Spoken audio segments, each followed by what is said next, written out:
Gigisa tayo ng sibuyas at bawang. Boy, mato. And then, nilagay ko na yung giniling mga langga. Magluluto ako ng ginisang patola ba sa giniling. No?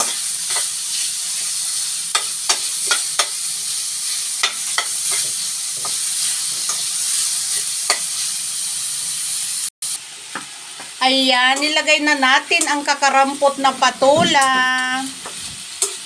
Malayo kasi ng palengke dito sa amin, mga langga. So, okay na to, diba? Hindi ka tanaw pa natin. Mahal.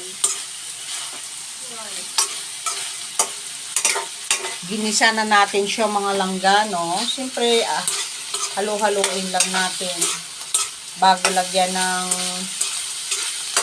konting tubig, no? Mga simpleng lang to, mga langga. Simpleng menu para sa mga simpleng tao, no?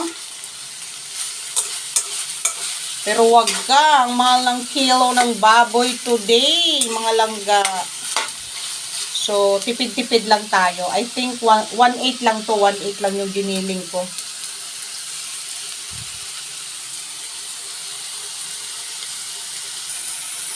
Lagyan natin ng konting tubig.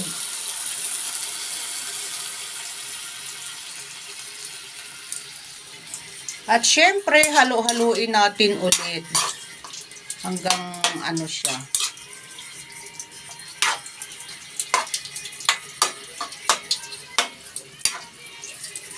Ayan.